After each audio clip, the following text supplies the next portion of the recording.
Stop with the dramatic black woman act. People like you always exaggerate pain. The doctor cut the alarm off mid-scream, the warning flatlining under his thumb as if it had never existed. The woman on the bed arched. "I can't feel my baby," she whispered, fingers slipping on the rail slick with sweat. He sighed, already turning away. "You're not dying. You're anxious. Try behaving like an adult." Behind her stood a man, shoulders rigid, eyes locked on the doctor's back. The doctor never noticed what that quiet man carried, or that every word he'd just spoken was about to cost him everything.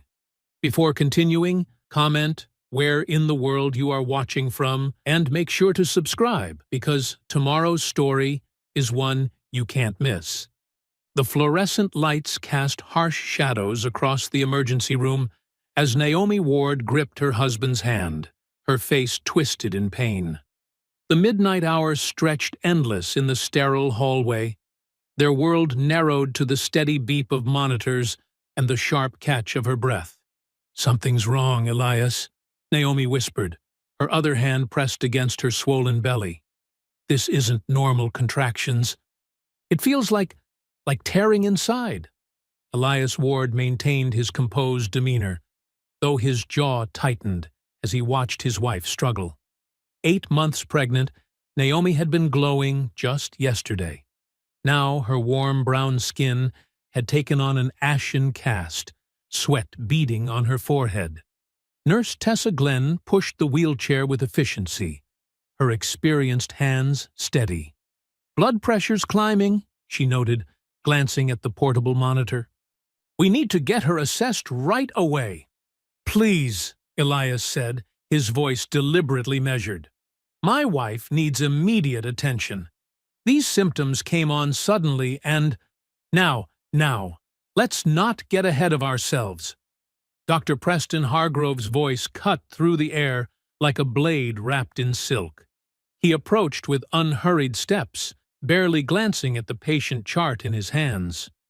"Mrs. Ward, is it? First pregnancy jitters are perfectly normal." Naomi shook her head, tears forming in her eyes. "No, doctor. I've read everything about normal labor. This is different. It's like something's ripping." "Anxiety often manifests as physical symptoms," Hargrove interrupted, his smile never reaching his eyes. "Especially in certain populations who may not be as familiar with proper prenatal care." Elias felt his fingers twitch, but kept his voice steady. "Doctor, we've followed every recommendation. My wife has had excellent prenatal care. Something is wrong." Nurse Glenn stepped forward. "Dr. Hargrove, her BP is 160/95 and rising. Maybe we should—" "Thank you, Nurse Glenn." Hargrove's tone dropped several degrees. "I believe I can assess my own patient." He turned back to Naomi. "We'll get you settled in the hallway for observation. No need to tie up a room just yet."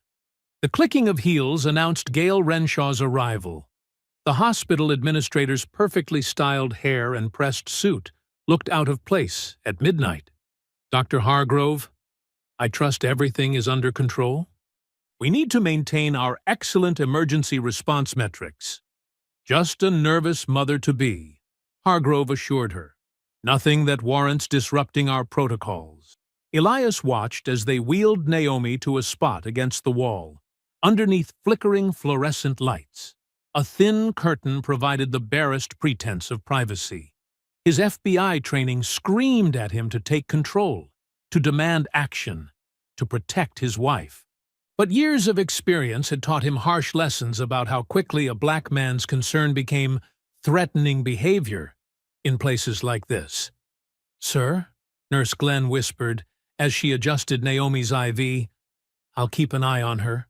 Try to stay calm." Naomi's grip on Elias's hand tightened as another wave of pain hit. "Baby," she gasped. "I can't. Something's really wrong." "I can feel it." "I'm right here," Elias assured her, his thumb stroking the back of her hand. He watched the fetal monitor numbers climbing, his stomach knotting as Naomi's face contorted in agony. Dr. Hargrove passed by, barely pausing. "The wait time for imaging is backed up.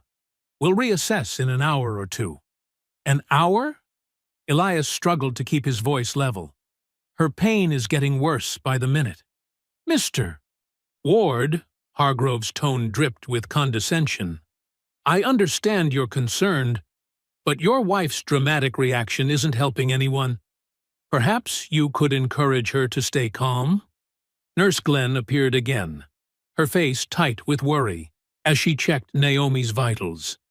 "Doctor, her pressure's still climbing.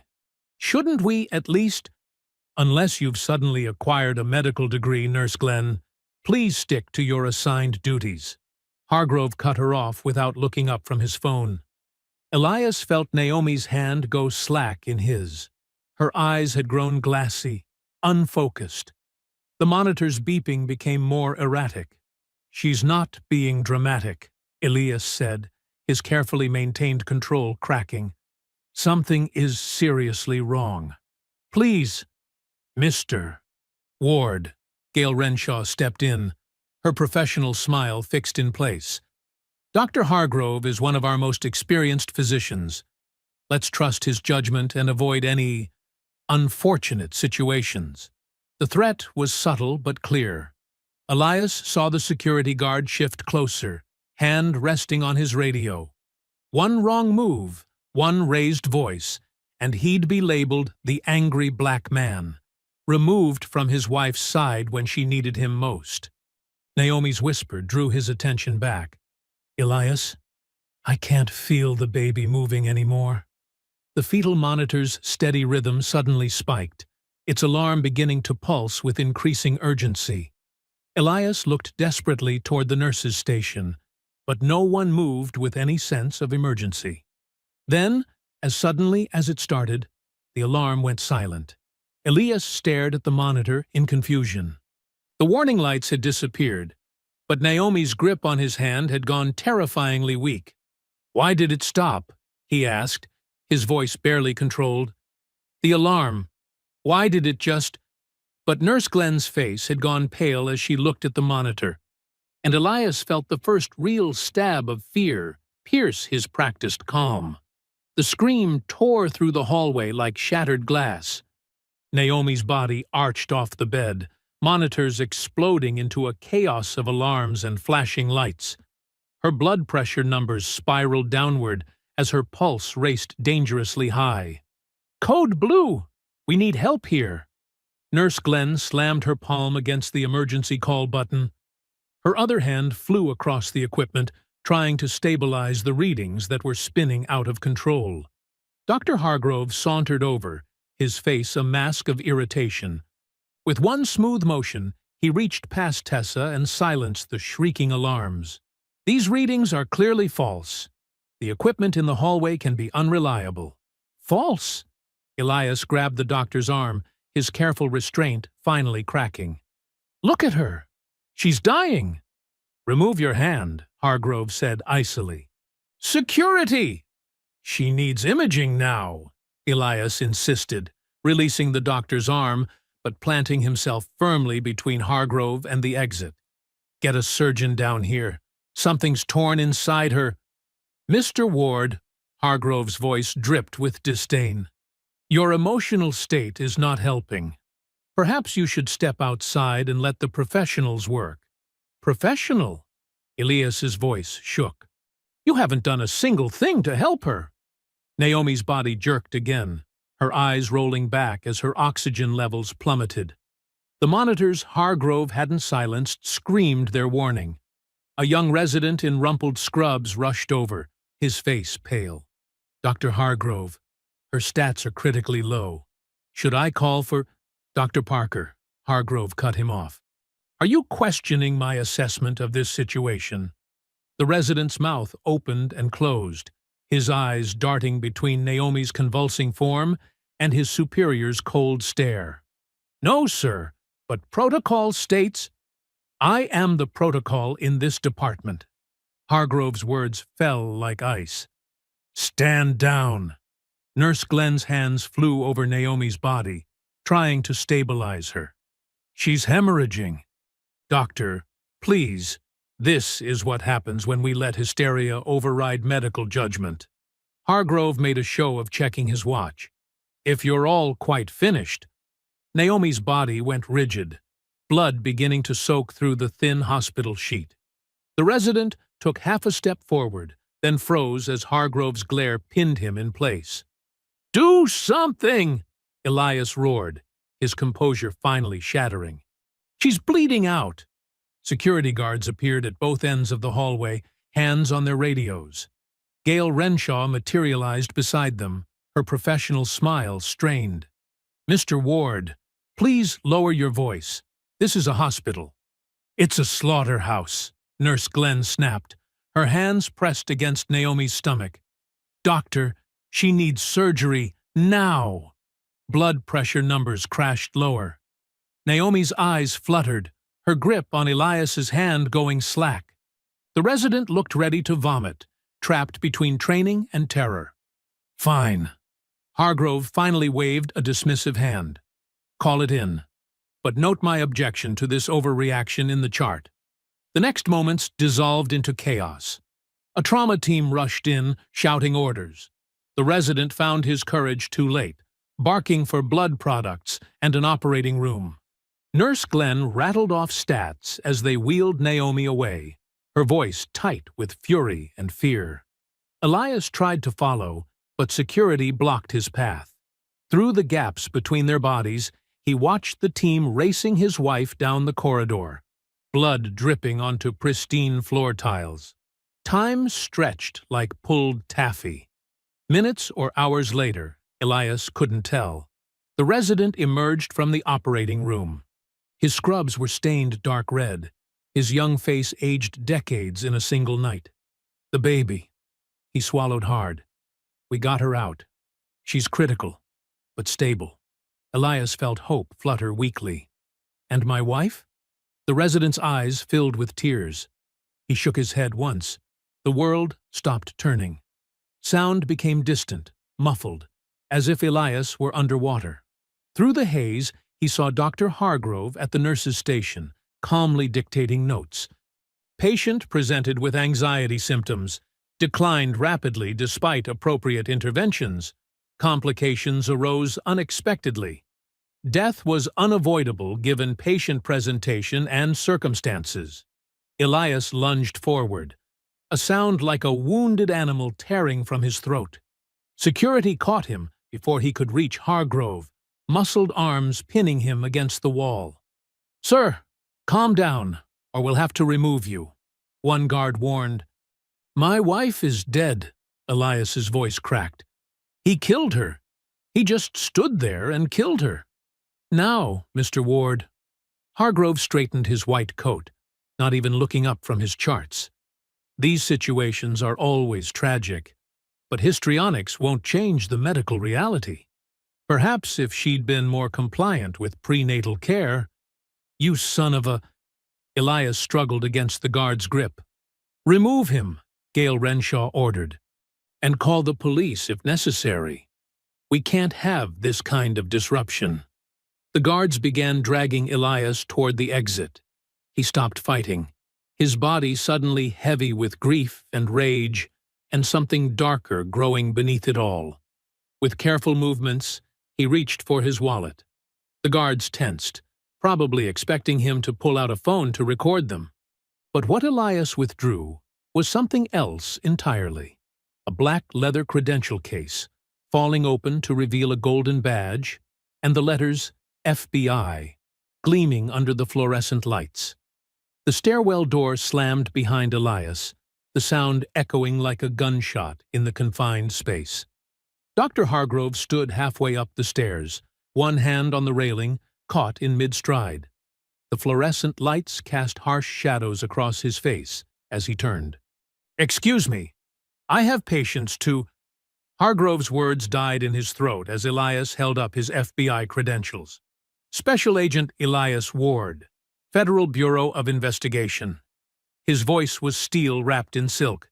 "We need to discuss what just happened to my wife." The color drained from Hargrove's face. his usual mask of authority cracking. He took a half-step backward, bumping against the railing. I followed all standard protocols. Everything was documented. Who silenced the fetal monitor? Elias climbed one step, then another, each footfall deliberate. Those alarms were working fine until someone manually shut them off. That's a serious accusation. Hargrove's hand trembled slightly on the railing. I acted within established medical guidelines. Any suggestion otherwise? Answer the question, doctor. Elias kept his distance, hands loose at his sides. He didn't need to touch or threaten. His presence alone filled the stairwell like smoke. Who made the decision to ignore those warnings? Sweat beaded on Hargrove's forehead. I'll need to consult with legal counsel before discussing specific treatment decisions. Hospital policy clearly states. Hospital policy? Elias's laugh held no humor. My wife begged you for help. The nurse begged you. Even your resident knew something was wrong. But you chose to let her suffer. You're emotionally compromised. Hargrove tried to rally his usual condescension, but his voice wavered. These situations are always difficult for family members to process rationally. What I'm processing, Elias cut in, is how many other women you've killed this way, how many other unavoidable complications you've buried in paperwork. The stairwell door burst open. Gail Renshaw strode in, her heels clicking sharply on the concrete steps. Dr. Hargrove, you're needed in labor and delivery. She positioned herself between them, a human shield in an expensive suit. Mr. Ward, I'm sorry, Agent Ward. This is neither the time nor place for confrontation. There's never a right time to discuss dead black mothers in your hospital, is there, Ms. Renshaw? Elias didn't move. Just NDAs and settlements and carefully worded press releases. I understand you're grieving, she said, her professional smile firmly in place. But making scenes won't bring her back. Perhaps we should schedule a meeting with our patient advocacy team.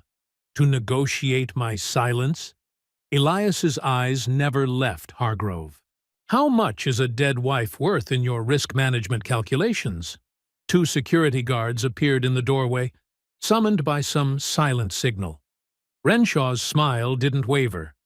Please escort Agent Ward to the ground floor.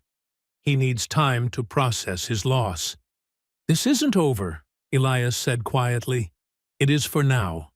Renshaw guided Hargrove toward the upper door. Don't make this worse than it needs to be. The guards moved forward, but before they could reach him, Nurse Glenn slipped through the gap between them. She pressed a folded piece of paper into Elias's hand, her eyes fierce with purpose. I'm sorry, she whispered. So sorry. Elias felt the paper's edges bite into his palm as the guards firmly gripped his arms. They didn't rough him up. His credentials prevented that. But their message was clear. Leave or be removed. He allowed them to guide him down the stairs, his mind already cataloging details, building the framework of an investigation. The paper in his hand felt like a key, though to what door he didn't yet know. His phone vibrated as they reached the ground floor. The caller ID displayed SAC Klein. Ward, his supervisor's voice was tight with concern. I just got a call from hospital administration. What the hell are you doing?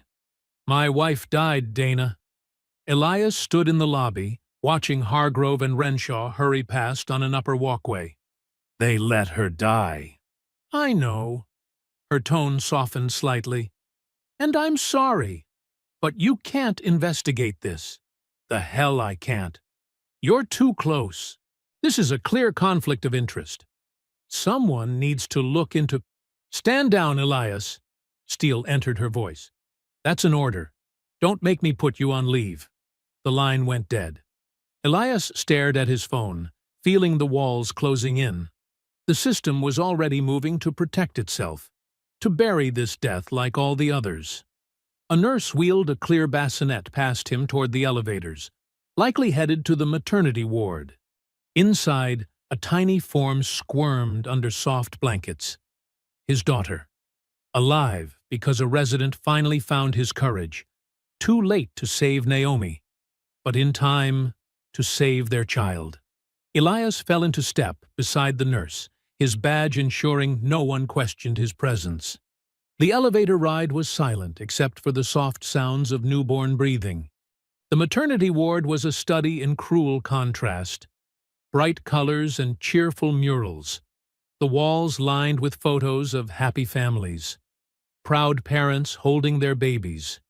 Couples sharing tearful first moments. Moments Naomi would never have. The nurse helped him settle into a rocking chair and placed his daughter in his arms. She was perfect. Tiny fingers, dark curls, her mother's nose. She made small mewling sounds as she nestled against his chest. Elias held her close, breathing in that new baby smell, letting tears fall silently onto her blanket. In his pocket, Nurse Glenn's paper waited like a lit fuse. On the wall, a security camera watched with its unblinking eye. "I'm here," he whispered to his daughter. "Daddy's here." But Naomi wasn't, and someone would answer for that. Dawn crept through Elias's kitchen windows, painting gray shadows across the linoleum floor. The baby's cries pierced the morning silence, echoing from the nursery monitor. His daughter needed him, but for a moment, he couldn't move. His eyes were fixed on Naomi's yellow running shoes by the door, perfectly aligned, waiting for feet that would never fill them again. The baby's wails grew more insistent. Elias pushed himself up from the kitchen table, his joints stiff from sitting all night. The discharge papers from the hospital were spread across the wooden surface, each page a mockery of what happened. They shouldn't exist. No one should be discharged after dying. But here they were, delivered to his doorstep in a manila envelope. "I'm coming, baby girl," he called softly, heading to the nursery. The room still smelled of fresh paint and new furniture. Naomi had insisted on doing it herself, even 8 months pregnant. "Your daughter needs a room filled with love," she'd said, "not hired hands." He lifted his daughter from the crib, cradling her against his chest. "There you go, sweet pea. Daddy's got you." The words felt hollow without Naomi's gentle harmony beside him. He changed her diaper, warmed a bottle, and settled into the rocking chair Naomi had picked out. His phone buzzed while he was feeding the baby. An email from Gail Renshaw's office, timestamp 5:47 a.m. The subject line read, "Confidential settlement proposal. Time sensitive. They sure move fast when they're scared," he muttered to his daughter. She blinked up at him, tiny hands wrapped around the bottle. Back at the kitchen table, baby dozing in her swing, Elias spread the discharge papers out again. The timeline wasn't adding up. According to these documents, the fetal monitor showed normal readings until 12:45 a.m. But Elias remembered the alarms going off well before midnight. The nursing notes mentioned routine checks during periods when Naomi had been screaming in pain. Someone had sanitized these records, carefully editing out the evidence of neglect. But they'd made mistakes. The timestamps on medication orders didn't match the electronic system logs. Notes appeared chronologically impossible. Treatments documented before symptoms were recorded. A heavy knock at the door startled him. Through the peephole, he saw Detective Vince Malloy on his porch, looking casual in plain clothes with a paper coffee cup in hand. Elias opened the door, but blocked the entrance. "Detective, it's early. Just checking in." Malloy's smile was practiced, reasonable. "Heard there was some excitement at the hospital last night. Thought we should talk, keep things from escalating." "Nothing to talk about. My wife died because a doctor ignored her symptoms." "Look," Malloy's voice dropped, friendly but firm. "I get it. You're hurting. But Dr. Hargrove's got a 30-year record of excellence. These things happen sometimes, especially with high-risk pregnancies. Best thing for everyone is to accept reality and let the healing start." Is that what you tell all the families of his victims? Malloy's smile tightened. Careful, Agent Ward. Grief's one thing, but accusations like that can cause problems. For everyone. Behind them, the TV news anchor's voice drifted from Elias's kitchen. Respected obstetrician, Dr. Preston Hargrove expressed deep sadness today over the loss of a patient during childbirth. They both turned to watch. Hargrove stood at a podium, his face a mask of practiced concern. While we can't discuss specific cases, it's important to understand that complications can arise, particularly in patients with pre-existing risk factors. Son of a bitch, Elias breathed. He's blaming her. Take the settlement, Malloy advised. Go be a father to your little girl. Some doors, once opened, don't close so easy. After Malloy left, Elias turned his dining room wall into a timeline. Sticky notes marked every interaction, every delayed response, every dismissed warning sign. Red string connected key moments. Naomi's first complaint of pain at 11:17 p.m. Tessa's request for imaging at 11:42 p.m. Hargrove's repeated delays until the final crash at 12:53 a.m. His phone buzzed with a text from Tessa. Check your email. Sending something important. Delete after reading. The email contained scanned pages from old patient files. 2 cases. Both black mothers. Both died under Hargrove's care in the past year. The patterns were identical. Symptoms dismissed, care delayed, alarms ignored until too late. Elias added their names to his wall. More red string. More connections. He took out his phone again, scrolling to a number he rarely used. Assistant U.S. Attorney Lila Moreno answered on the 3rd ring. It's Ward, he said quietly. I need a meeting. Off the books. I heard about your wife. Moreno's voice was careful, measured. I'm sorry, Elias. Can you meet? A pause. The diner on 4th. 1 hour. But Elias, if this is what I think it is, there are proper channels. Channels protect the powerful. He looked at his wall of evidence. This needs to be different. After hanging up, Elias stood before his timeline. The pattern was clear now. Not just negligence or bias, but something colder, more deliberate. Each death followed the same choreography of delay and denial. Each victim fit the same profile. He uncapped a marker and wrote one word at the top of the board. Intent. The baby stirred in her swing, making small sounds of hunger or loneliness. Elias lifted her, breathing in her sweet newborn scent. I promise, he whispered against her soft hair. They won't bury this one. Not this time. The fluorescent lights in the hospital records office buzzed overhead as Elias and AUSA Lila Moreno sat at a cramped desk, surrounded by stacks of medical files. The room smelled of old paper and industrial cleaner. Let me be clear, Moreno said, her voice low and stern. We do this by the book. No cowboy moves, no breaking rules. One wrong step, and any case we build falls apart. I understand. Elias kept his voice steady, though his fingers twitched as he flipped through access logs. Do you? Moreno leaned forward. Because grief makes people reckless, and reckless gets cases thrown out. Elias was about to respond when something caught his eye. He pulled up the electronic access timestamps for Naomi's chart. Look at this. Multiple edits at 1:47 a.m., less than an hour after she died. Moreno adjusted her reading glasses. Could be routine documentation. At that hour? By IT services? Elias pointed to the user ID. Why would tech support need access right after a death? They dug deeper into the logs.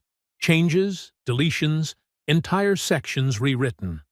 All in those crucial early morning hours when grief had kept Elias from thinking like an agent. Someone cleaned this up fast, Moreno muttered. Too fast to be standard procedure. A shadow passed the frosted glass door. Elias tensed, but it moved on. "We need to go," he said quietly. "We've been here too long." They gathered their notes and headed for the parking garage. The afternoon sun cast long shadows between the concrete pillars. Their footsteps echoed in the empty space. "Agent Ward!" a sharp voice called out. Two hospital security guards stepped from behind a support column. Both wore dark uniforms with tactical vests, overkill for hospital security. "Can I help you?" Elias kept his voice neutral. Beside him, Moreno gripped her briefcase tighter. "Need you to come with us," the larger guard said. "Ms.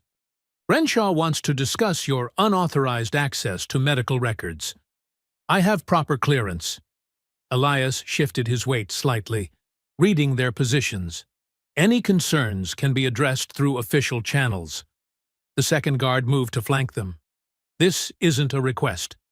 "AUSA Moreno," Elias said calmly. "Please return to your car."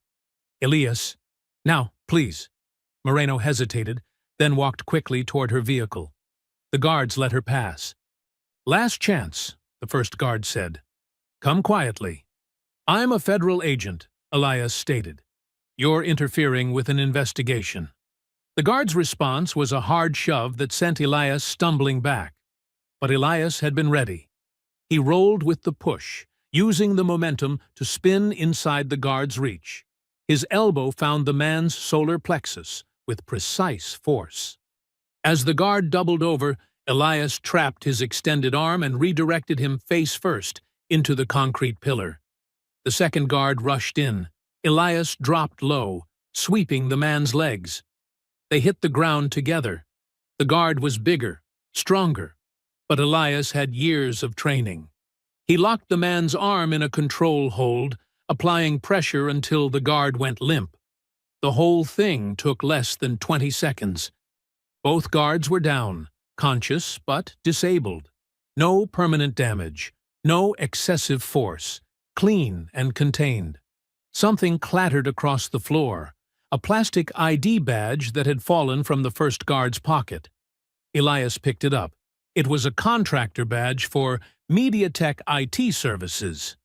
"Jesus Christ, Elias!" Moreno hurried back, her heels clicking on concrete. "What did you do?" "Defended myself." He held up the badge. "Look familiar?" "Same contractor ID as the system access logs." "You can't—" She stopped, staring at the badge. "Why would hospital IT be working as security?" "Because they're not IT." Elias stood, straightening his jacket. "They're fixers, brought in to clean up messes, digital and physical." "Agent Ward!" The sharp voice of SAC Dana Klein cut through the garage. She strode toward them, two FBI agents flanking her. Her face was carved from stone. "Stand down immediately." "Ma'am, your badge." She held out her hand. "Now, these men assaulted a federal agent," Moreno interjected. "That's a serious—" "What I see," Klein cut her off, "is an emotionally compromised agent who attacked hospital security after accessing restricted files without authorization." She turned to Elias. "Badge and credentials. You're suspended pending review." Elias removed his badge and ID, placed them in Klein's outstretched hand. His fingers felt cold. "Clear out your desk by end of day," Klein ordered. "And stay away from this hospital." Later that afternoon, Elias sat in his home office staring at his empty badge holder. His phone buzzed, a text from Nurse Tessa. "Monitor alarms require manual override. Two-step process. Can't be accidental." He added it to his wall of evidence, connecting it to the contractor badge and access logs. The pattern was becoming clearer. Someone had built a system for making deaths disappear, not just covering them up afterward, but ensuring they happened in the first place. Elias opened his desk drawer and placed his empty badge holder inside. The drawer closed with a soft click. He stood, looking at his timeline wall. They'd taken his badge, his authority, his official power to investigate, but they hadn't taken his training. His knowledge, his determination to expose the truth, and they hadn't taken his pain. Elias picked up his phone and began dialing numbers. He had other resources, other angles, other ways to build a case. They thought taking his badge would stop him. They were wrong. It just meant he no longer had to play by their rules. Morning sunlight streamed through the grimy windows of Pete's diner, casting long shadows across the cracked vinyl booth. Elias sat with his back to the wall, watching the door while pretending to study the laminated menu. His coffee grew cold, untouched. The bell above the door chimed. A middle-aged black couple entered. The Holloways. The woman's eyes were tired, the man's shoulders hunched with a familiar weight.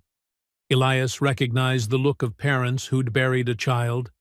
Mr. and Mrs. Holloway. Elias stood, extending his hand. "Thank you for meeting me." "Call me Marcus," Mr. Holloway said, sliding into the booth. His wife, Sandra, settled beside him, her hands folded tightly in her lap. "Our daughter, Jasmine," Sandra began, then stopped, swallowing hard. She was 24. "First baby." The waitress approached, but Elias waved her away with a gentle smile. He pulled out a small notebook, keeping his movements slow and non-threatening.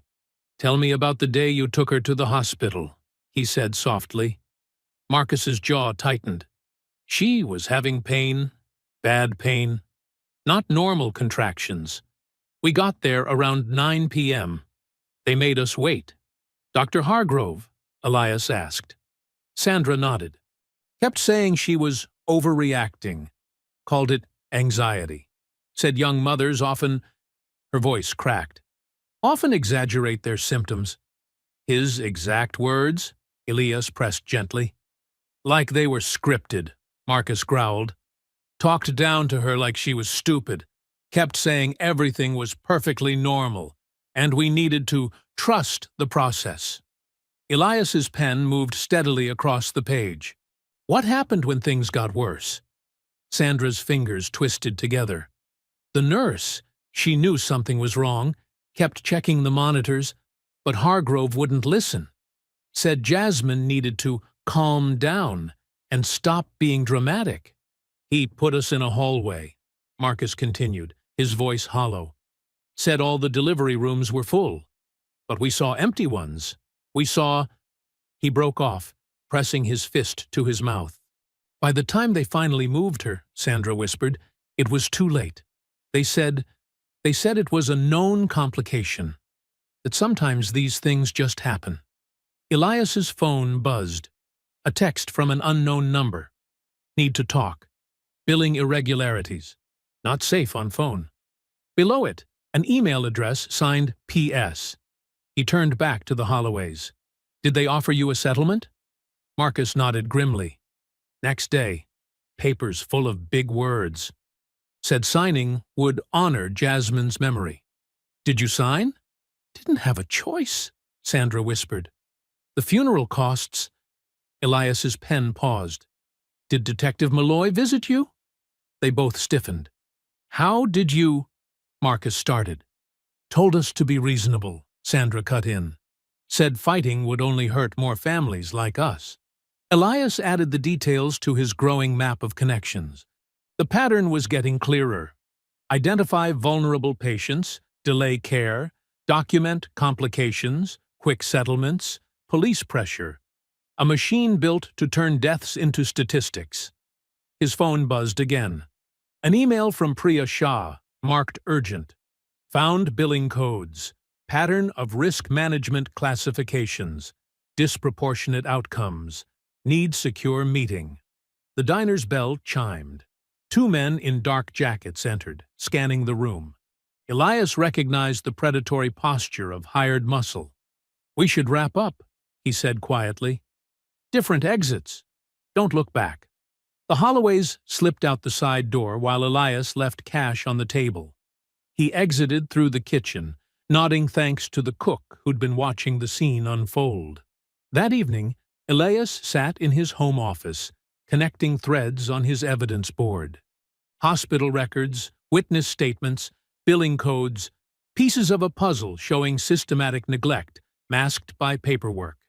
His son slept in the bassinet beside his desk. A sharp crack outside jerked him alert. Through the window, he caught the flash of movement near Naomi's car, still parked in the driveway where she'd left it that last night. The smell hit him first. Gasoline. Elias burst through the front door as a figure in dark clothes raised a lighter. He crossed the distance in 3 strides, tackling the person before the flame could drop. They hit the concrete hard. The attacker was strong, trained. An elbow caught Elias's ribs. A knee drove up toward his groin. But Elias had fury on his side, controlled, focused rage that made his strikes precise and brutal. They grappled on the damp grass. Elias locked the attacker's arm, twisted until something popped. A pained grunt, male. The man bucked, trying to throw Elias off. His jacket rode up, revealing a familiar ID card clipped to his belt. Municipal Maintenance Department. Headlights swept the scene as a police cruiser pulled up.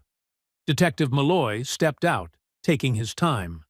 "Everything all right here, Agent Ward?" Malloy's voice dripped false concern. Neighbors reported a disturbance. "This man was attempting arson," Elias said, maintaining his hold. "I caught him trying to torch my wife's car. Looks to me like you're assaulting a city worker." Malloy smiled thinly. "Let him up. You're going to ignore the gas can right there?" "What gas can?"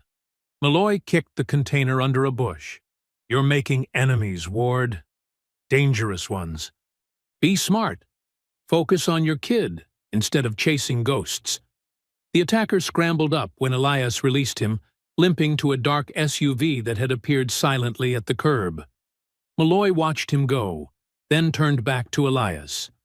"Next time we get called out here," he said softly, "things might not end so clean." After they left, Elias installed security cameras at every corner of the house. He added motion sensors, upgraded the locks, reinforced the windows. In his son's room, he mounted a camera with a direct feed to his phone. That night, he lay on the floor beside the crib, his service weapon within reach. Above him, his son slept peacefully, unaware of the forces gathering around them, unaware that his father was building a wall of evidence and surveillance to protect him from the people who'd taken his mother. Elias touched the crib bars gently, feeling the smooth wood beneath his fingers. "I've got you," he whispered. "They won't hurt anyone else. I promise." The abandoned storage facility loomed against the midnight sky, a hulking shadow of corrugated metal and broken windows. Elias pulled his car behind a rusted shipping container, cutting the engine. His breath fogged in the cold air as he waited, watching. A familiar figure emerged from the darkness. Ray Razor Delaney, his leather jacket collar turned up against the wind. The former criminal informant moved with the cautious grace of someone used to looking over his shoulder. "You're a hard man to find these days, Fed," Razor said, keeping his distance until he'd checked the surroundings. "Not a Fed right now," Elias replied. "Badge is suspended." Razor's laugh was sharp and humorless. "That's what makes this interesting. You're calling in favors when you got nothing to trade." "I've still got friends in place. Protection's available if the information's good." "Protection?" Razor shook his head. "Man, you don't even know what you're poking at. These people, they've got reach you wouldn't believe." Elias stepped closer, his voice low and intense. "They killed my wife, Razor, while I watched. Tell me what you know." Something in his tone made Razor study him more carefully. After a long moment, the informant nodded. "Follow me. But if anyone asks, we never had this conversation." They wound through a maze of storage units until they reached a nondescript door marked Maintenance. Inside, ancient fluorescent lights flickered over rows of servers humming in climate-controlled racks. "Hospital's dirty little secret," Razor explained, gesturing at the equipment. "When they need records to disappear during routine migrations, This is where the real data sits. I did some contract work for their IT department, off the books, of course. Who has access? That's the beautiful part, Razor said, pulling out his phone. They think they wiped the login records, but... He showed Elias a screenshot of access timestamps. I keep backups. See these entries? Right after your wife. Show me everything, Elias interrupted.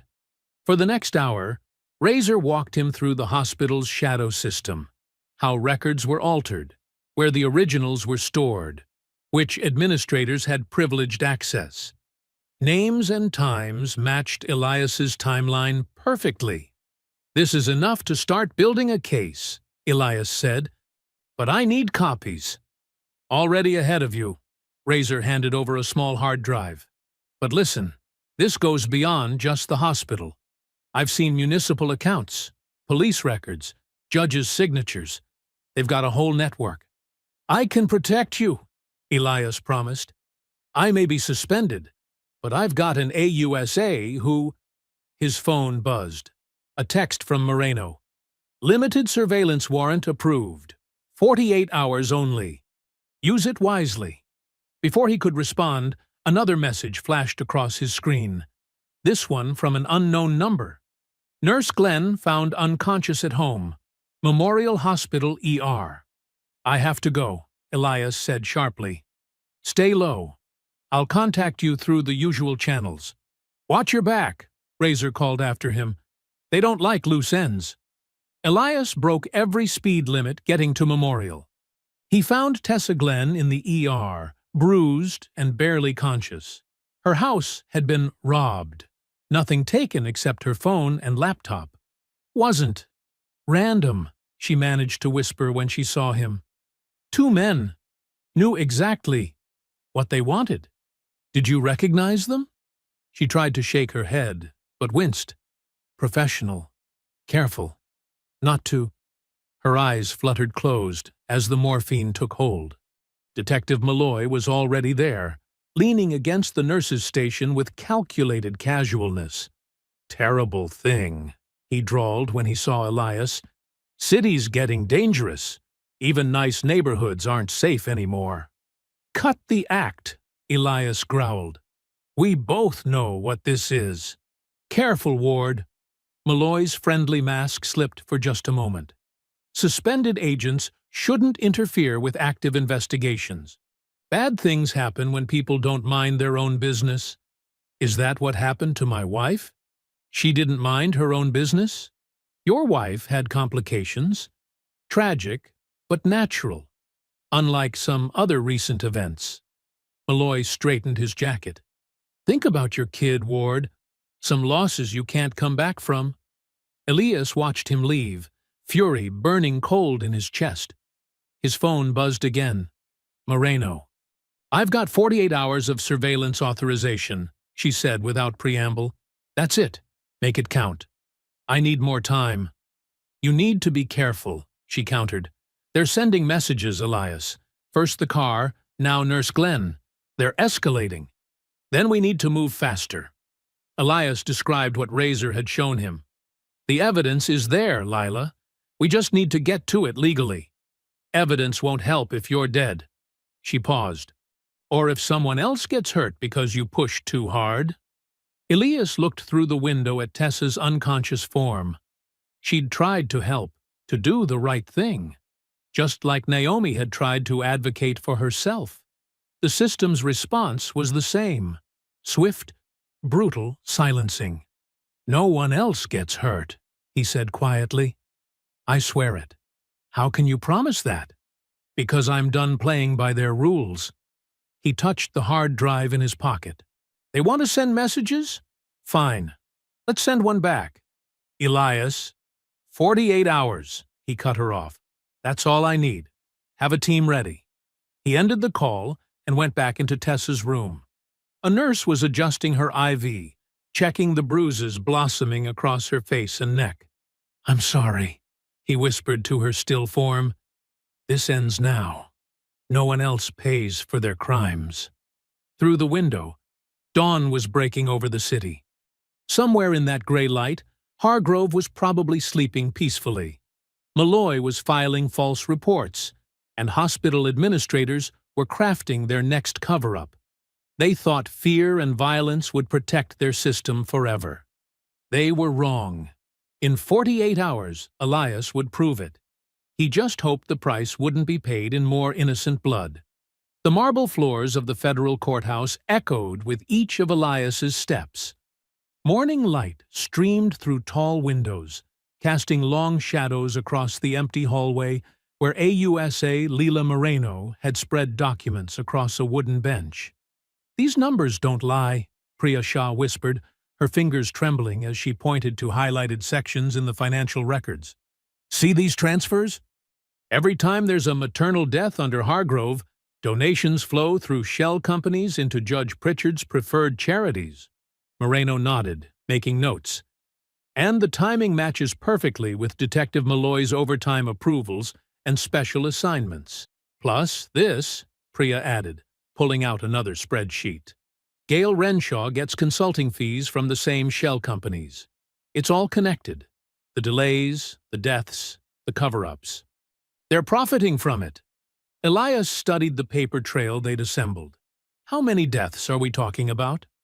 "I've confirmed 8 over 3 years, Priya said. "All black or brown mothers.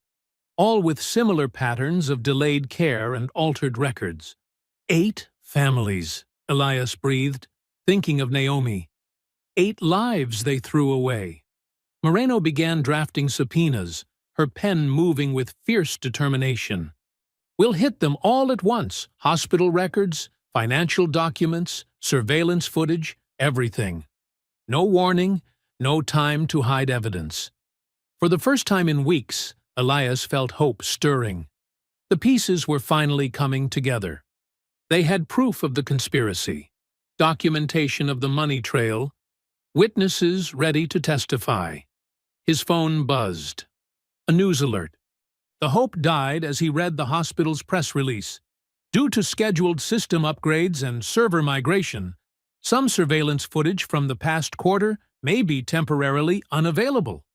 "They're destroying evidence," he growled, showing Moreno the screen. "We expected this," she said. "That's why we—" His phone buzzed again. Another news alert, this one making his hands shake. "Sources reveal toxicology report shows substances in deceased mother's system." "That's a lie," he snarled. "Naomi never. They're trying to poison her reputation." "They're scared," Priya said quietly. "They know we're close." Moreno's phone rang.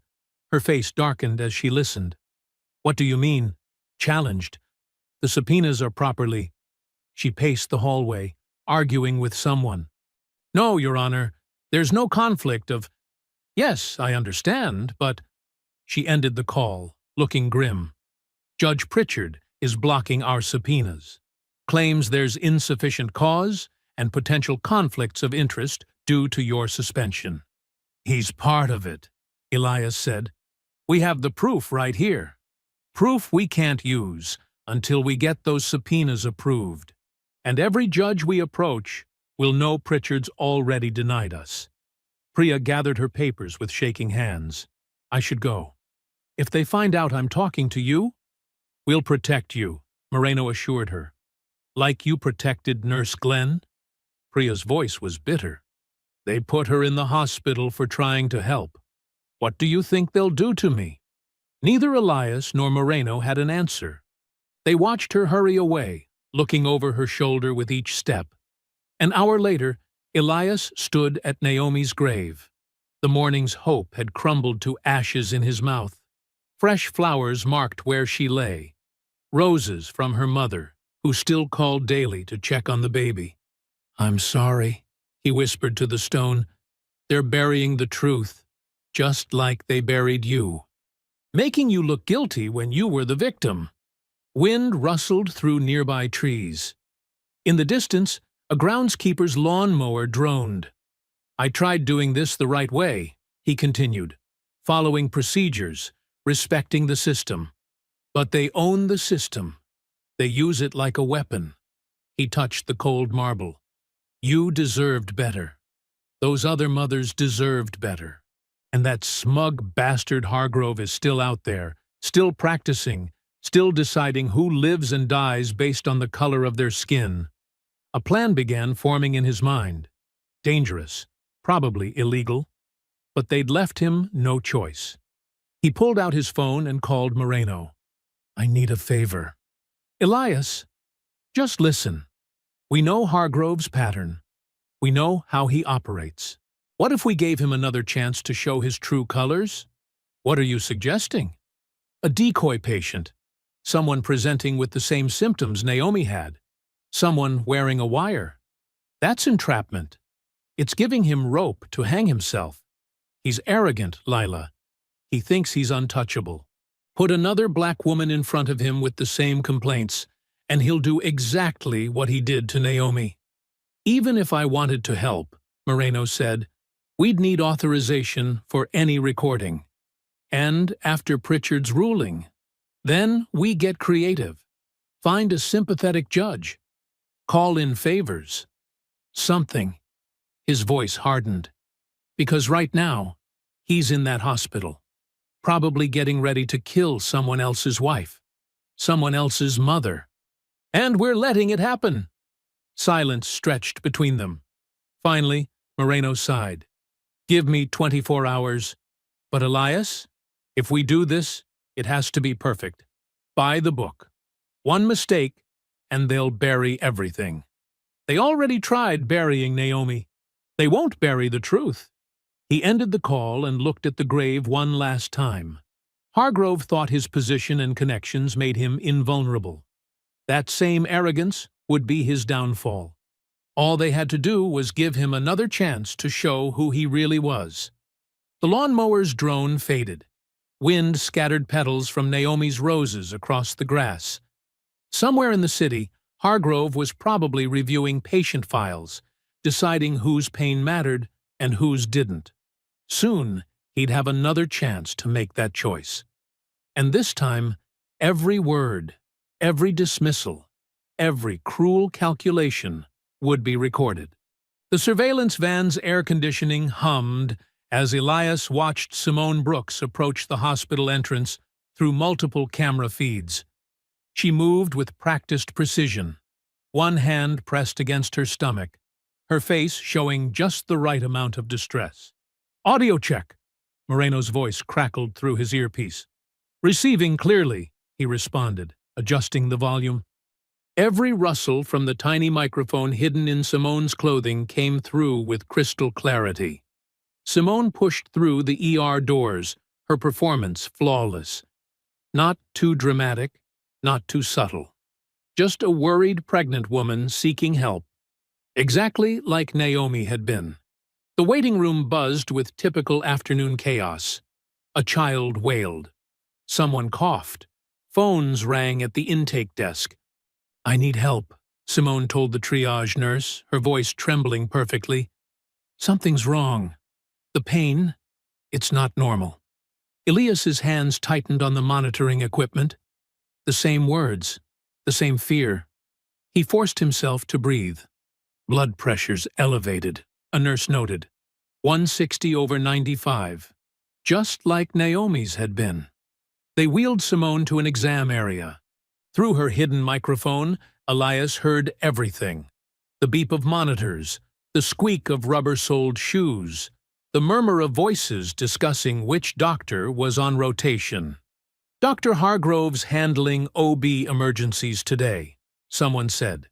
"Patient presenting with severe abdominal pain at 32 weeks, another voice reported. Complaining of vision changes and dizziness. Elias glanced at Moreno, who was transcribing every word. They'd chosen the symptoms carefully, matching Naomi's case while ensuring Simone wasn't actually at risk. Dr. Aidan Park appeared first, the resident who'd been there the night Naomi died.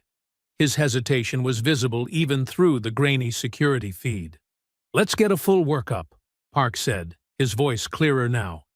"BP's concerning. We should—" Now, Hargrove's familiar voice cut in. "Let's not overreact. Elias's jaw clenched as Hargrove swept into view, radiating the same dismissive confidence he'd shown with Naomi.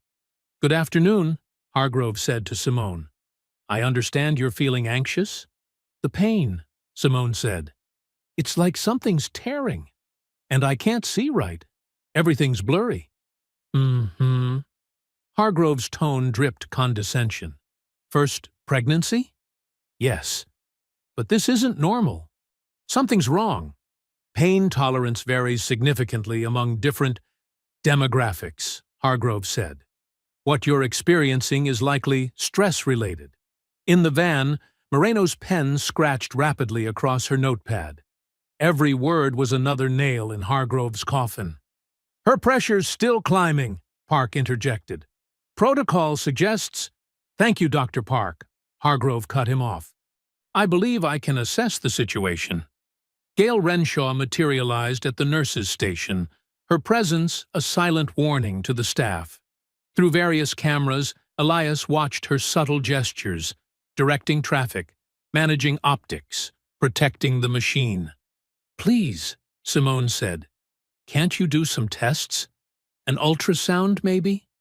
"Let's not waste resources," Hargrove replied. "Some quiet rest will help more than unnecessary imaging." Park shifted uncomfortably. "Sir, given the symptoms and vitals, we should at least—" "Dr. Park," Hargrove's voice hardened, "perhaps you need a refresher on proper assessment procedures? We can't order expensive tests every time someone gets emotional." The exchange crackled through their headsets with perfect clarity. Moreno underlined something in her notes. "BP 170 over 100 now," a nurse called out. Park straightened his spine. "With respect, Dr. Hargrove, elevated pressure combined with vision changes meets criteria for immediate evaluation. I'm ordering a protein test and ultrasound." "Absolutely not," Hargrove snapped. "I won't have my authority questioned by—" "It's protocol," Park insisted, louder now. "I'm documenting my recommendation." The word documenting changed Hargrove's demeanor instantly. He knew the power of paper trails. "Fine," he said tightly. "Order your tests. Waste time and resources. But note that I consider this an overreaction to standard discomfort." In the van, Moreno looked up from her notes. "He's repeating the exact pattern. Dismissing symptoms, rejecting tests, documenting his objections to cover himself, while pushing the racist subtext that black women exaggerate pain," Elias added grimly. Through the monitors, they watched Park efficiently arrange the tests he'd demanded. Simone remained perfectly in character, worried but cooperative, insistent but not combative. "Your pressure's still elevated," Park told her, "but the initial tests look reassuring. We'll monitor you closely." "Such drama for nothing," Hargrove commented, loud enough for the microphone to catch. "As I said, anxiety presents differently in certain populations. Perhaps some education on proper prenatal care would be beneficial?" The condescension in his voice made Elias's hands curl into fists, but the rage was tempered by satisfaction. Every word was another piece of evidence. "Patient seems stable," Park said carefully, "but I'm keeping her for observation." "On your head be it," Hargrove replied. "Document that I advised against unnecessary admission." "Oh, I'll document everything," Park assured him, his meaning clear to everyone but Hargrove. Gail Renshaw drifted closer, her practiced smile masking concern. "Dr. Hargrove, may I have a word about resource allocation?" "Of course," Hargrove replied. "Someone needs to maintain standards around here." Their voices faded as they moved away from Simone's bed, but the microphone caught their retreating conversation. These people need to learn they can't demand special treatment every time they— Moreno clicked her pen decisively and turned to Elias. Her eyes were hard with certainty. "He just confessed," she said quietly. "Not just to this, to everything. The pattern, the prejudice, the deliberate denial of care. We've got him. The garage light cast harsh shadows across the evidence wall as Elias gently swayed, his sleeping child nestled against his chest. Hargrove's recorded voice played through a small speaker, each word dripping with casual cruelty. These people need to learn. They can't demand special treatment. Elias pressed a button, rewinding the clip. He'd listened to it 17 times now, memorizing every inflection, every pause that revealed the doctor's true nature. The wall before him was a spider's web of connections, time-stamped photos, financial records, transcribed threats. Red string linked key events, forming a noose that would finally end Hargrove's reign of negligence. The baby stirred, tiny fingers clutching Elias's shirt. He adjusted the blanket, remembering how Naomi used to hum while folding these same soft fabrics, preparing for a future that Hargrove stole. His phone buzzed. Moreno's text was brief. Warrants drafted. Filing at dawn. A car door slammed outside. Through the garage window, Elias spotted Detective Malloy's unmarked Crown Victoria idling at the curb. He secured his child in the portable crib tucked behind his desk and switched off the audio playback. The doorbell rang. Elias took his time answering, letting Malloy stew in the cold night air. "Evening, Agent Ward," Malloy said when the door finally opened. His smile was practiced, professional, the kind that never reached his eyes. "Got a minute to chat?" "No warrant, no chat," Elias replied flatly. "Come on now." Malloy's voice stayed friendly, but his stance shifted subtly. A cop's instinct to establish dominance. "Just looking out for your interests here. Professional courtesy." "There's nothing professional about this visit." "Listen." Malloy stepped closer, dropping the pretense. "You're pushing buttons that don't need pushing. Making waves that could drown more than just Hargrove. Be smart. Think about your kid." Elias felt ice crystallize in his veins. "Are you threatening my child, Detective?" "Course not." Malloy spread his hands. "Just saying life's unpredictable. Accidents happen. Sometimes something permanent changes everything.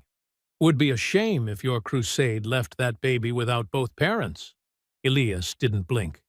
"You're officially notified that this conversation is being recorded as evidence of attempted witness intimidation under Federal Statute 18 U.S.C., paragraph 15-12. Would you like to revise your statement?" Malloy's smile vanished. "You think you're clever? You think your badge protects you? This is bigger than you understand."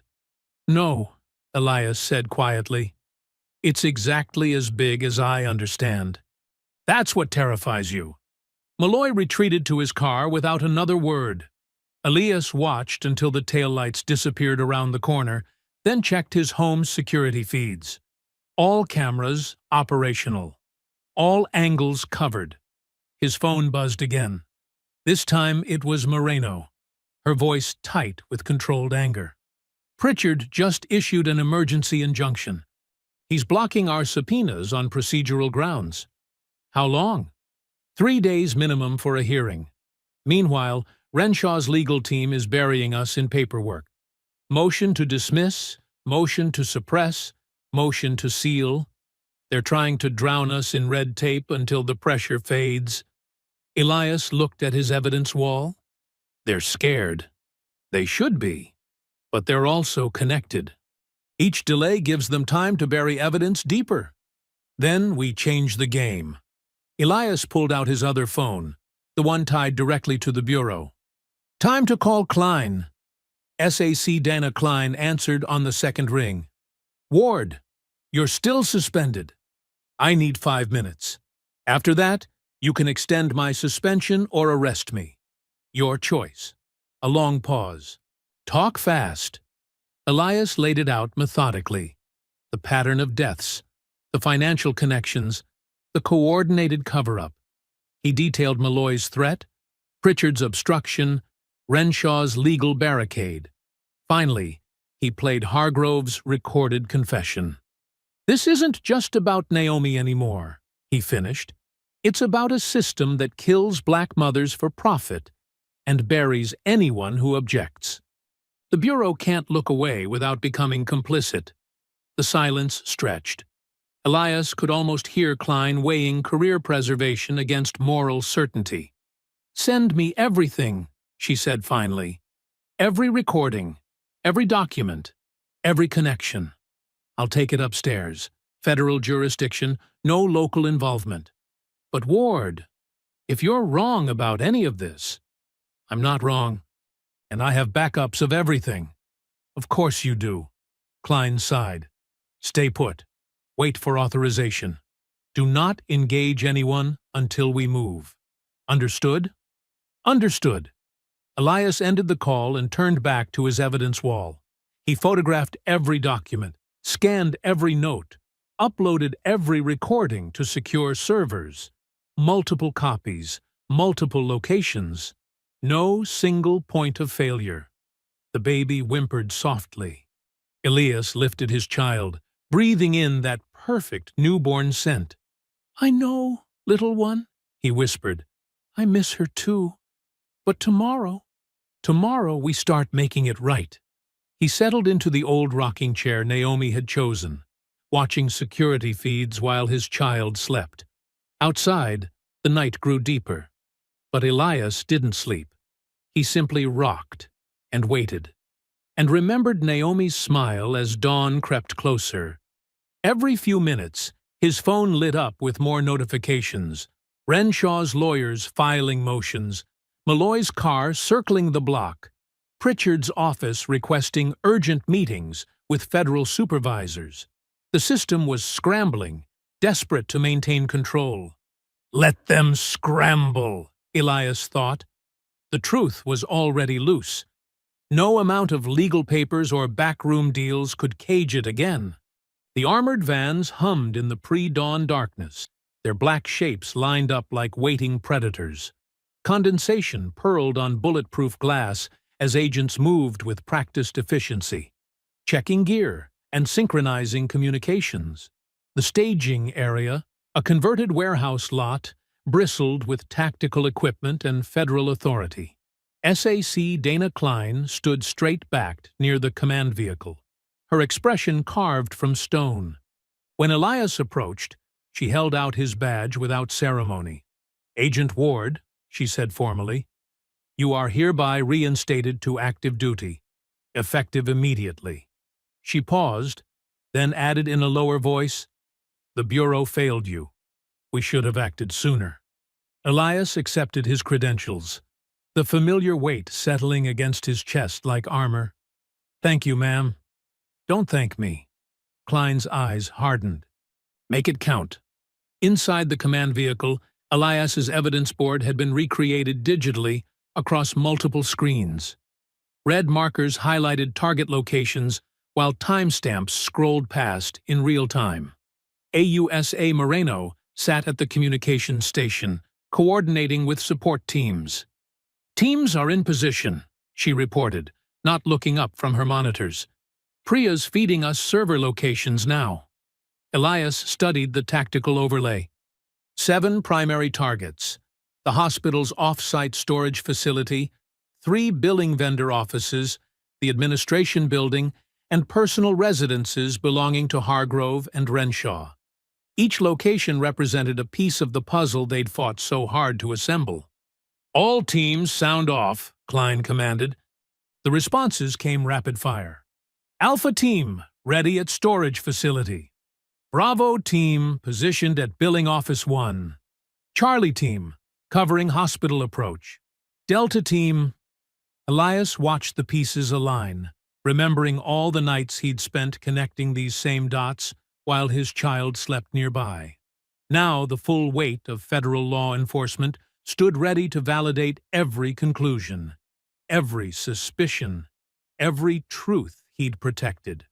Priya Shah's voice crackled through secure channels.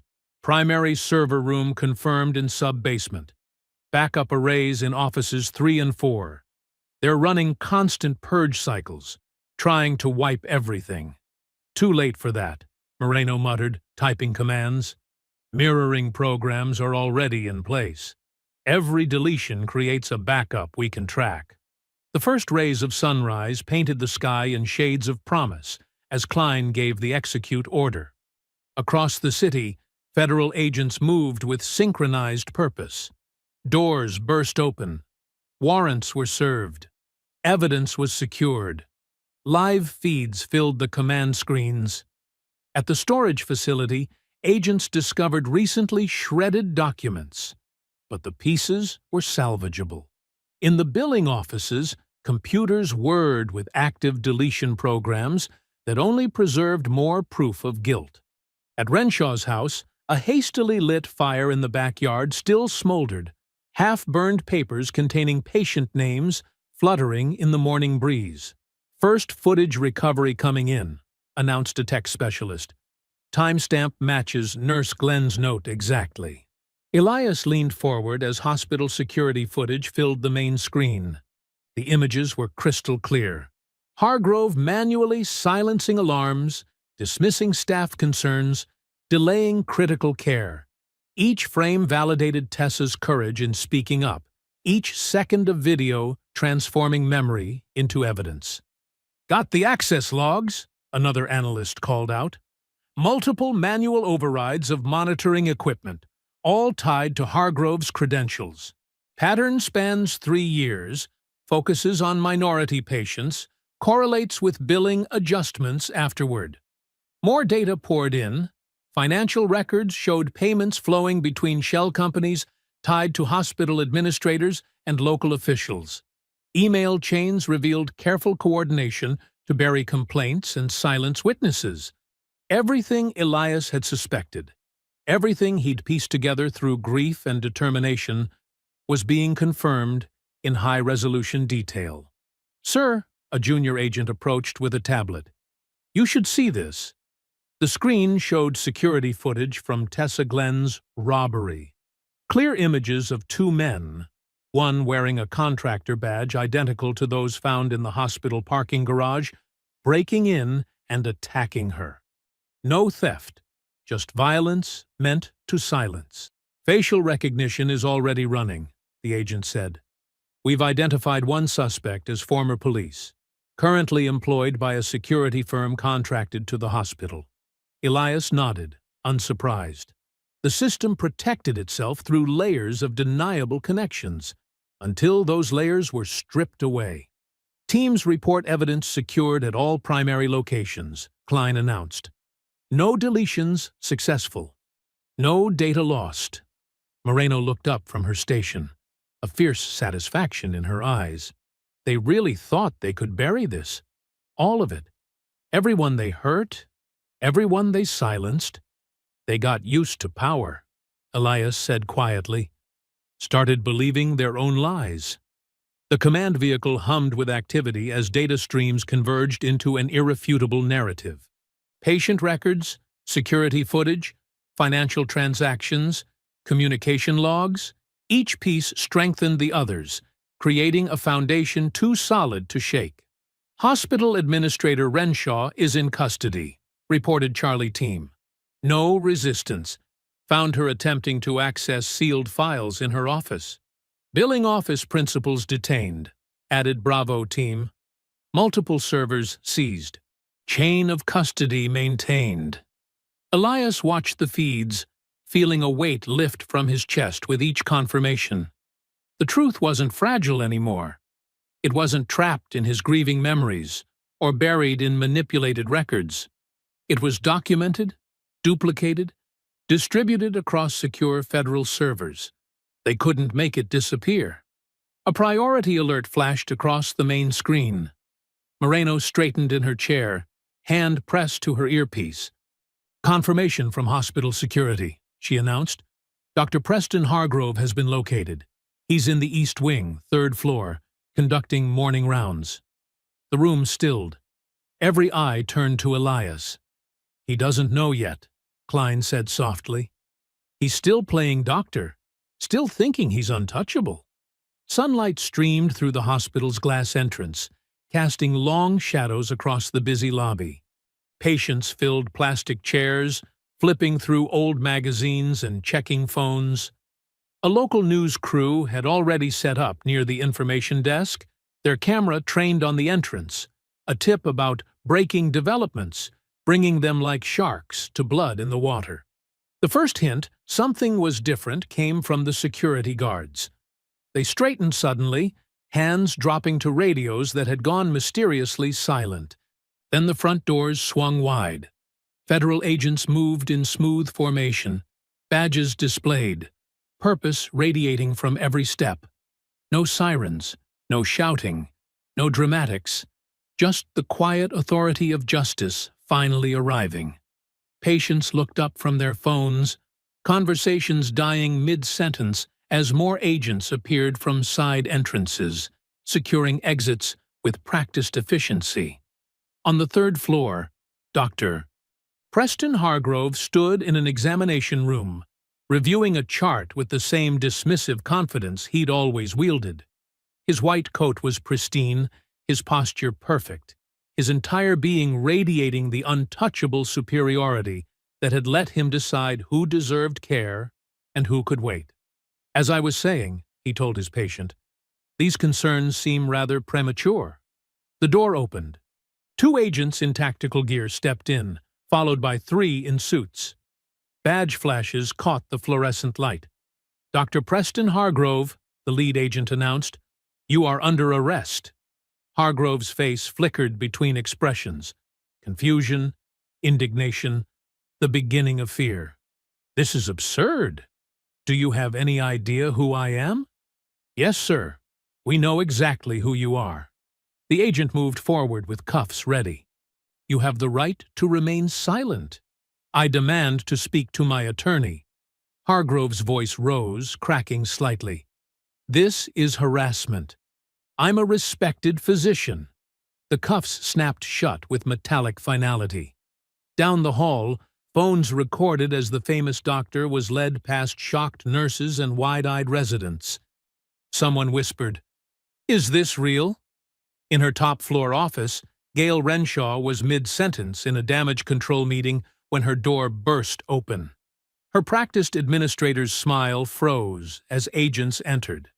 Ms. Renshaw, federal agents, you're under arrest for conspiracy, evidence tampering, and obstruction of justice.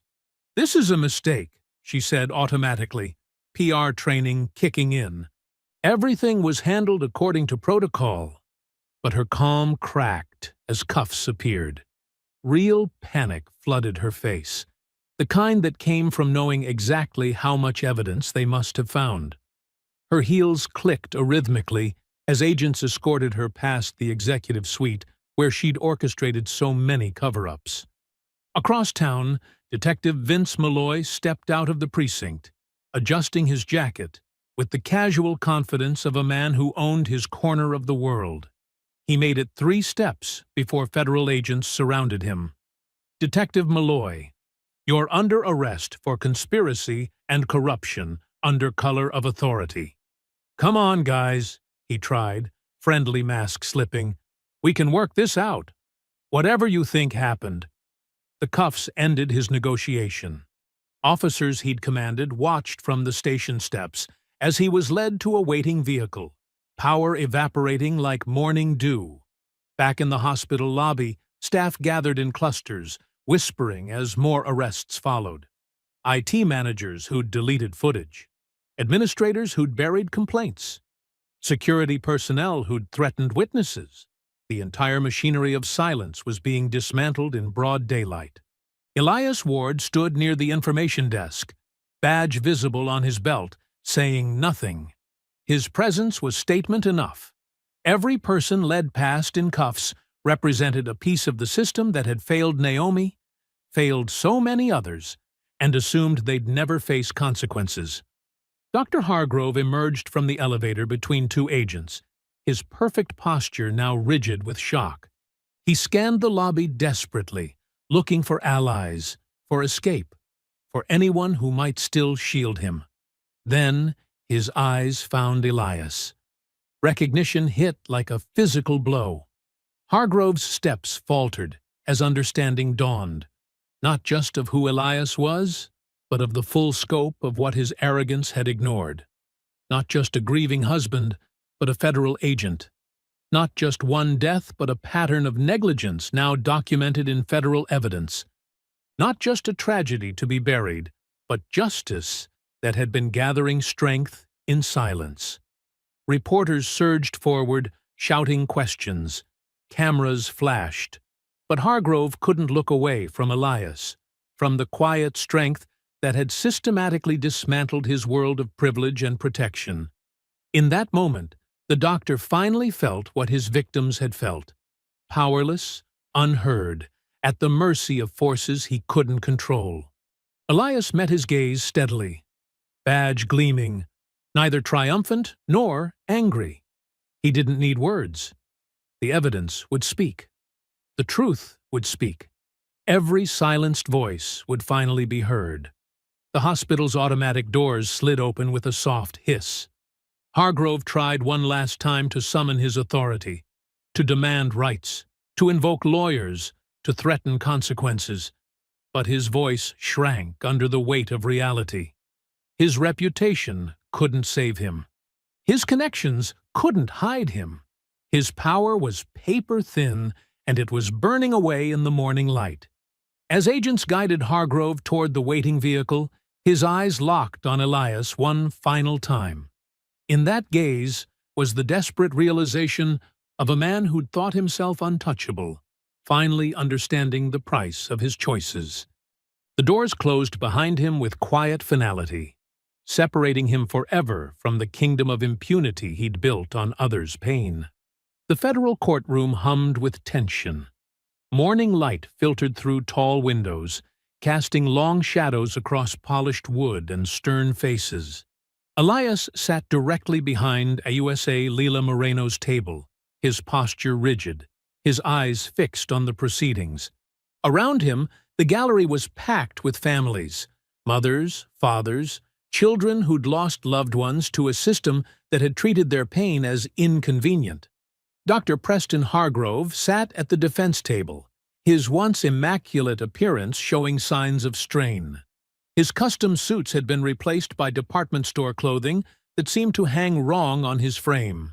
Next to him, his high-priced attorney shuffled papers with increasing desperation. "The United States calls Priya Shah," Moreno announced, her voice clear and measured. Priya approached the witness stand, her steps careful but determined. After being sworn in, she settled into the chair, adjusting her glasses with steady hands. "Ms. Shah, please explain your role at Metropolitan General Hospital," Moreno began. "I was a senior compliance accountant in charge of reviewing billing patterns and risk management metrics." Priya's voice carried clearly, her professional demeanor masking the fear she'd lived with for months. "And what irregularities did you discover regarding Dr. Hargrove's department?" "We tracked something called optimization delays, periods where high-risk patients were held without escalated care. The delays correlated directly with insurance status and race." Priya gestured to charts displayed on the courtroom screen. Black mothers were 3 times more likely to experience these delays. The defense attorney stood. "Objection, speculation." "Overruled," the judge responded. "The witness is stating documented facts." Moreno continued methodically. "What happened when you reported these findings?" "Ms. Renshaw instructed me to recategorize the delays as patient-initiated postponements. When I refused, I was transferred to accounts receivable." In the gallery, several people nodded grimly. They'd lived these statistics personally. The evidence mounted steadily throughout the morning. Hospital footage, recovered from backup servers, showed Hargrove repeatedly dismissing urgent symptoms. Audio recordings captured his casual cruelty. The same phrases repeated with different patients, always minimizing, always delaying. "The pain can't be that severe," his voice echoed through the courtroom speakers. "These people always exaggerate." Elias's jaw tightened at the word "these." In the gallery, A woman wiped tears as she recognized the same language used before her sister died. The prosecution displayed financial records linking Judge Harold Pritchard to hospital donations, carefully timed gifts following dismissed complaints. News of Pritchard's resignation and frozen accounts had broken that morning, another pillar of protection crumbling. During a brief recess, Moreno conferred with Elias near the water fountain. "Renshaw's plea deal is final," she murmured. "She'll testify about the cover-up protocols tomorrow." Elias nodded. Gail Renshaw had folded quickly once faced with the evidence, her carefully maintained facade shattering under the weight of federal charges. Her testimony would detail years of systematic discrimination disguised as policy. When court resumed, Detective Malloy's recorded phone calls played, casual conversations about managing investigations, keeping certain complaints from causing problems. His voice was friendly, reasonable, and utterly damning. Dr. Hargrove's defense strategy deteriorated visibly as each piece of evidence landed. His lawyer tried arguing about context, about medical judgment, about the pressures of a busy hospital. But there was no explaining away the pattern captured in cold data and colder recordings. A young resident testified about being ordered to falsify charts. A billing specialist detailed how delays were coded to maximize insurance payments. Each witness added another brick to the wall of evidence, making it impossible to dismiss these deaths as isolated incidents or unfortunate accidents. The families in the gallery sat straight-backed through it all. Some held photos of loved ones lost. Others clutched hands or notebooks where they'd documented their own battles with the system. They'd been told for years that their experiences weren't real, that their pain wasn't valid, that their losses were somehow their fault. Now they watched as the truth was finally acknowledged in a court of law. Every piece of evidence validated what they'd known, that their loved ones had deserved care, had deserved dignity, had deserved to live. Hargrove seemed to shrink as the day progressed. His confident smirk faded. His whispered conferences with his attorney grew more agitated. The evidence he couldn't charm or intimidate away kept building, kept crushing the foundations of his power. The charges stacked like stones. Multiple civil rights violations, each carrying heavy federal penalties. Fraud counts tied to falsified records and manipulated billing. Obstruction of justice for the coordinated cover-ups. Conspiracy resulting in death. The heaviest charge, supported by years of documented pattern and practice. Late in the afternoon, the prosecution displayed Naomi's final vital signs alongside the silenced monitor logs. The technical evidence was clear, but it was the human cost that filled the courtroom. The loss of a mother, a wife, a future deliberately denied. Elias watched it all with the same controlled expression he'd maintained for months. But his hands, folded in his lap, showed white knuckles as the full scope of the conspiracy was laid bare. The judge reviewed the evidence summary with stern attention. Her eyes moved between the documents and Hargrove, between the data and the families whose lives it represented. When she looked up, her decision was written in her expression. Given the overwhelming evidence presented, this court will proceed to sentencing as scheduled. She consulted her calendar. Sentencing hearing is set for 2 weeks from today. The defendant will remain in custody until that time. As the words settled across the courtroom, Elias felt something tight in his chest begin to loosen. For the first time since Naomi's death, he took a full, deep breath. The air tasted different. Not sweet, not triumphant, but heavy with the weight of truth finally spoken aloud. Spring sunlight bathed the new community clinic's facade, warming the crisp morning air. A bright banner stretched across the entrance, its letters bold and dignified. Naomi Ward Maternal Care Initiative. The crowd gathered on the lawn represented a cross-section of the community. Medical professionals, local families, activists, and officials who'd fought for change. Nurse Tessa Glenn sat in a wheelchair near the podium, still recovering from her attack, but radiating quiet strength. Her hands rested on the ceremonial ribbon in her lap, fingers tracing the silk fabric. The past months had left visible marks, a slight tremor in her movements, careful turns of her head, but her eyes remained sharp and determined. Dr. Aidan Park stood among the new clinic staff, his white coat pristine, his posture reflecting both pride and humility. The young resident who'd once hesitated under Hargrove's shadow had found his voice. He'd testified at the trial, describing the culture of fear that had prevented junior staff from challenging dangerous decisions. Now he would help build something different. Federal officials clustered near the steps, their presence a reminder of how change had finally come. The consent decrees they carried weren't just paper, they were enforced promises. Every hospital in the region would face new protocols, new oversight, new consequences for discrimination. Elias Ward stood slightly apart from the crowd, his child secure in his arms. The baby had grown in the months since the trial, healthy and strong despite the trauma of their first moments together. Watching the gathering, Elias felt the familiar ache of Naomi's absence, not the raw agony of early grief, but a steady awareness of all she should have seen. The ceremony began with introductions.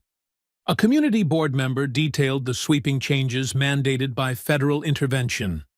Independent oversight panels with real authority. Mandatory bias training with teeth. Clear escalation protocols that couldn't be overridden by a single doctor's ego. But perhaps most importantly, she continued, we're creating paths for the next generation. She outlined the scholarship program established in Naomi's name, funded by assets seized during the investigation. These scholarships will support Black students pursuing careers in nursing, midwifery, and maternal health care. We're not just changing rules, we're changing who gets to make them. Tessa Glenn wheeled forward for the ribbon cutting. Her hands were steady now as she lifted the scissors. Before making the cut, she spoke, her voice carrying clearly across the lawn. I spent 30 years watching the same stories repeat, she said, watching good people stay quiet because speaking up felt impossible, watching families get buried in paperwork instead of getting justice. She met Elias's eyes briefly. Naomi Ward wasn't the first mother we lost to this system. But because of her husband's refusal to back down, because of everyone who finally chose truth over comfort, she will be one of the last. The scissors flashed in the sunlight. The ribbon floated apart. Applause rippled through the crowd. Dr. Park stepped forward to explain the clinic's approach. His voice had gained confidence since the trial, carrying the authority of someone who'd learned the cost of silence. Every patient who comes through these doors will be heard, he stated firmly. Every concern will be taken seriously. Every life will be treated as precious. He gestured to the diverse staff assembled behind him. We've built a team that reflects our community, that understands cultural competency isn't just a buzzword. It's the difference between life and death. The Federal Consent Decree Administrator outlined specific changes. Mandatory response times for maternal distress, required documentation of all monitoring decisions, clear chains of accountability that couldn't be buried in bureaucracy. What had once been guidelines were now legal requirements with real penalties attached. These changes aren't suggestions, she emphasized. They're legally binding commitments with federal oversight. Any facility that fails to comply will face immediate consequences. Representatives from local medical schools announced partnerships with the clinic, creating training rotations that would emphasize equity alongside clinical skills. A community advocate detailed the new oversight board's structure, how it would review complaints, monitor compliance, and maintain independence from hospital administration. Finally, it was Elias's turn to speak. He approached the podium slowly, still holding his child. The crowd quieted, recognizing the weight of the moment. He looked out at the gathered faces, some familiar from the long months of investigation and trial, others new allies in the fight for change. Naomi believed in dignity, he began, his voice steady despite the emotion visible in his eyes. She believed every person deserved to be heard, to be valued, to be treated with basic human respect. He adjusted his hold on the baby, who reached toward the microphone with curious fingers. She wasn't just my wife. She was a force for good in this world. Intelligent, compassionate, unwilling to accept that some lives mattered less than others. He paused, gathering his thoughts. This clinic isn't about vengeance. It's not about punishment. It's about finally building what should have existed all along. A place where every mother's pain matters, where every family's fears are heard, where no one is dismissed because of their race or background. The baby made a soft sound, drawing gentle laughter from the crowd. Elias smiled slightly. My child will grow up knowing their mother's name stands for change, that her life forced a broken system to finally face its failures, that her memory isn't just grief, it's action. The applause began slowly, then swelled, rolling across the lawn in waves. Tessa Glenn wiped tears from her eyes.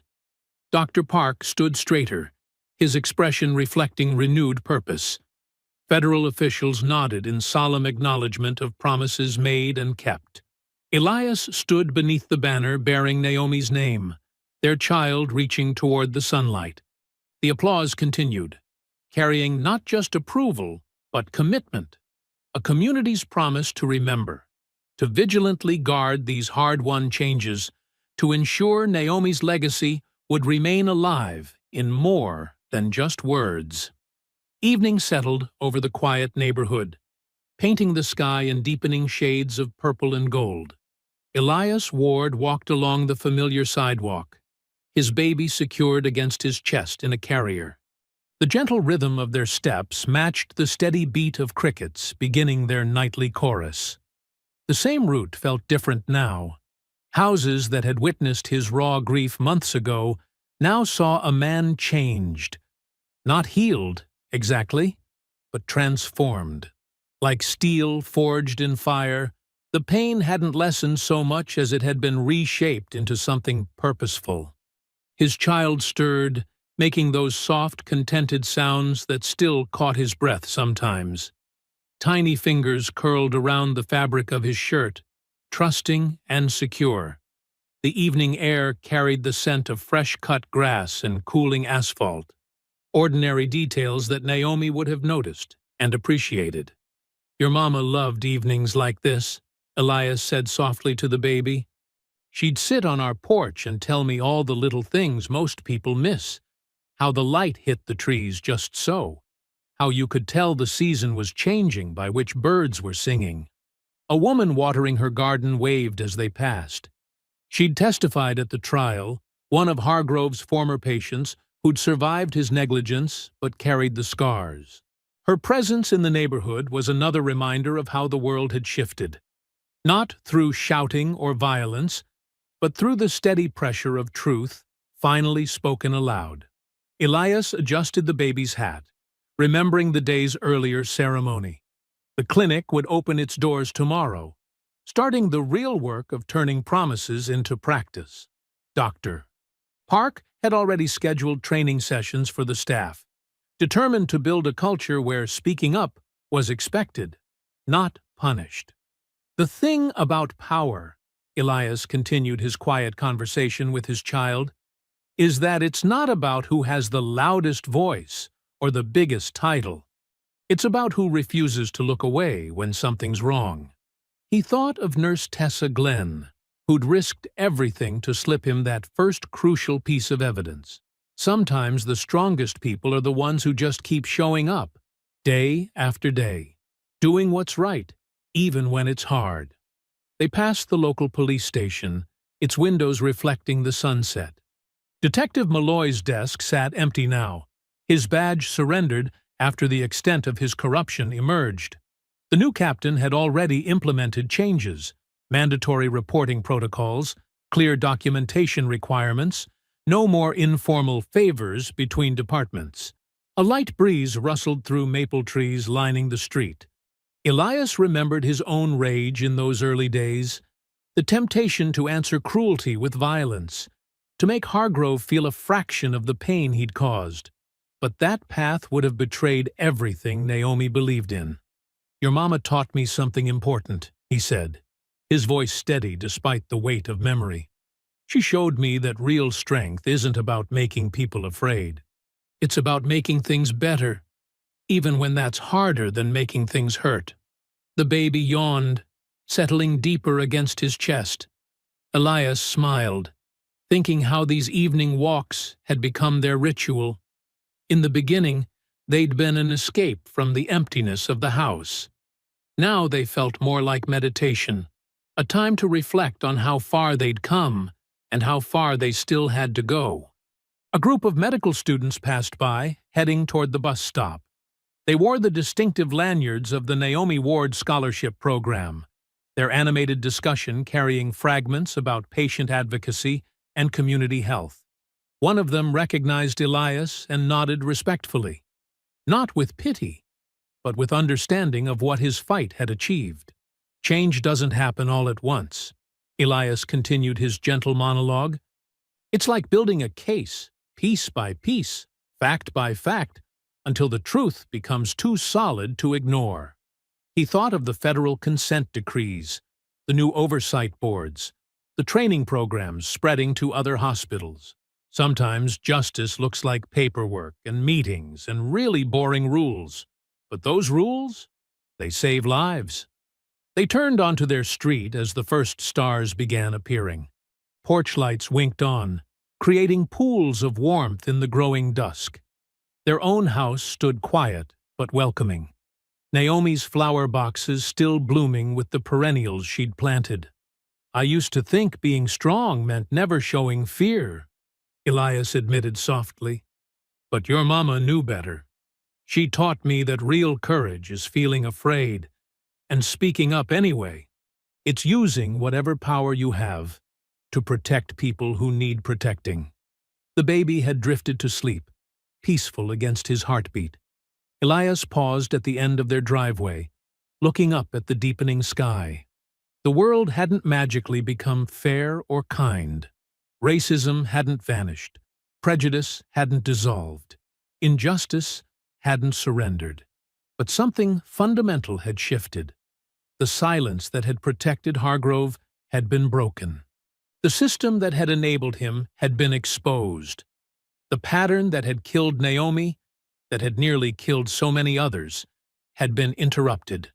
Not through violence or vengeance, but through the patient, relentless application of truth and law. "Your mama changed things," Elias whispered, carefully ascending their porch steps. "Not by being the loudest or the angriest, but by being absolutely clear about what was right. And when people tried to bury that truth, we didn't let them. We kept digging, kept pushing, kept insisting that her life mattered." The porch swing moved gently in the evening breeze, Naomi's favorite spot, where she'd spent so many evenings planning community programs and dreaming up ways to help people. It didn't stand empty now so much as waiting, holding space for the work that would continue. "Naomi," Elias said her name into the quiet air, feeling not the raw edge of loss, but the solid foundation of victory. Not just legal victory, though that mattered, but the deeper victory of refusing to let power hide behind silence, of insisting that every life deserved dignity, of proving that justice wasn't just a word, but a choice made real through action. If you enjoyed the story, leave a like to support my channel, and subscribe so that you do not miss out on the next one. On the screen, I have picked 2 special stories just for you. Have a wonderful day.